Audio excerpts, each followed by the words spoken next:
In the Second World War, the United States built some of the largest and most powerful warships ever created. Entire battleships emerged from shipyards in only a few years. Fleet carriers appeared in numbers no navy had ever imagined possible. Destroyers, cruisers, submarines, all produced at a pace that seemed almost impossible. And among them stood the giant of the American fleet, the Iowa-class battleship. Fast, heavily armored, and armed with 9 massive 16-inch guns, the Iowa-class represented the absolute peak of the battleship. These mighty ships escorted carrier fleets across the Pacific, bombarded enemy positions from miles offshore, and became symbols of American industrial power during the war. At over 58,000 tons fully loaded, an Iowa-class battleship looked like the most expensive thing a navy could possibly build. And honestly, most people today would probably assume it still is. After all, just look at it: massive armor belts, turrets weighing more than destroyers, hundreds of anti-aircraft guns, nearly 2,700 crewmen during wartime operations. The sheer scale of these ships feels almost unbelievable today. So here is the question. What do you think costs more? One of the largest and most heavily armed battleships in history? Or a modern destroyer? Because today, a modern warship like the American USS Zumwalt, the British Type 45 destroyer, or China's Type 55 can cost astonishing amounts of money. And once inflation is accounted for, the comparison becomes almost surreal. An Iowa-class battleship cost roughly $100 million during World War II. Adjusted into modern currency, that equals somewhere around $1.8 to $2 billion depending on the calculation method used. An enormous amount of money. But modern destroyers can cost far more. The Zumwalt program famously became so expensive that each ship effectively reached costs measured in several billions of dollars. The numbers don't make sense. How can a destroyer cost more than a battleship? But the comparisons become even stranger when we look at another type of warship entirely: aircraft carriers. During World War II, the United States built the famous Essex-class aircraft carrier in enormous numbers. These carriers helped defeat Japan across the Pacific and carried nearly 100 aircraft into battle. They were among the most powerful naval weapons on Earth. And yet, once inflation is accounted for, an Essex-class carrier costs somewhere in the same general range as a modern Arleigh Burke-class destroyer.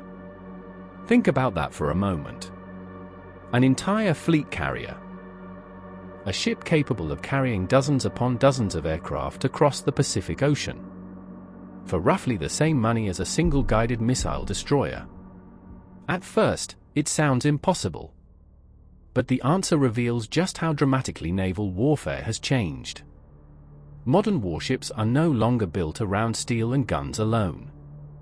They are built around information. During World War II, the Iowa-class battleships were masterpieces of industrial engineering. Their strength came from armor plate measured in inches thick, massive steam turbines, gun batteries, mechanical systems, and thousands of sailors needed to operate the ship. These vessels were expensive largely because they were physically enormous. They required unbelievable quantities of steel, ammunition, machinery, and manpower. And yet, despite their complexity, much of the technology aboard them remained mechanical.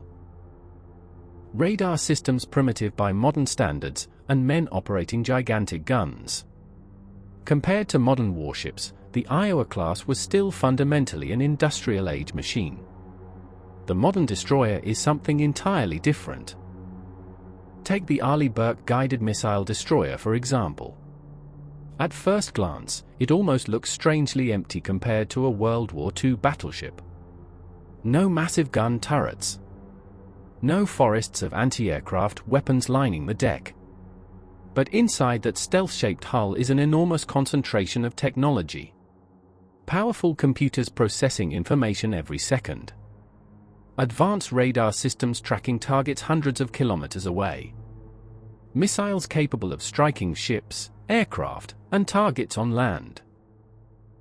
Electronic warfare systems designed to jam and deceive enemy sensors.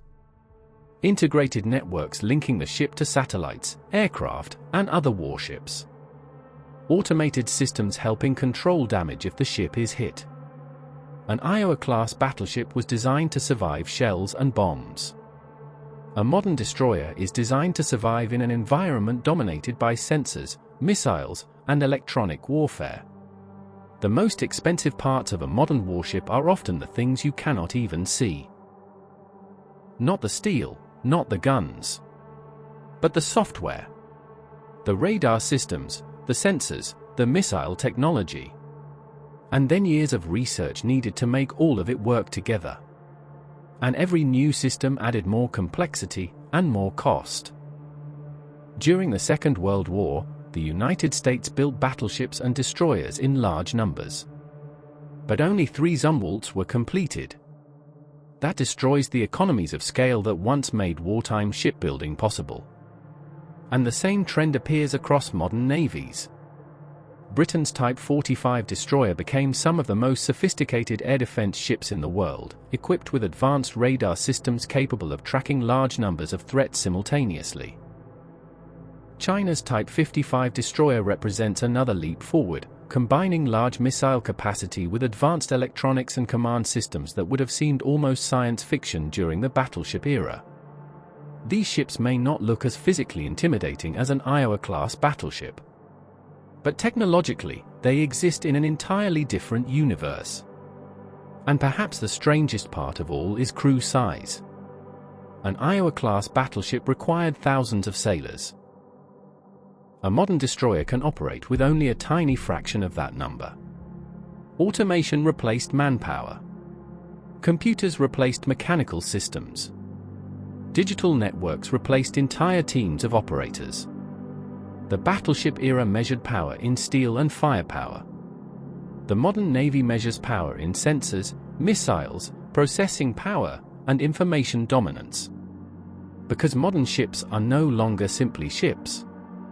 They are floating radar stations, missile batteries, electronic warfare platforms, command centers, data processing hubs.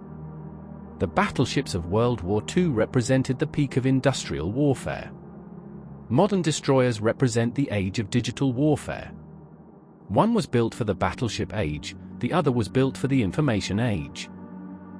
From the gun decks to the bridge, every story we tell honors those who served. If this tale made you feel the salt and steel of history, give it a like, and if you're not yet part of our channel's convoy, subscribe and join the ranks. More powerful stories await.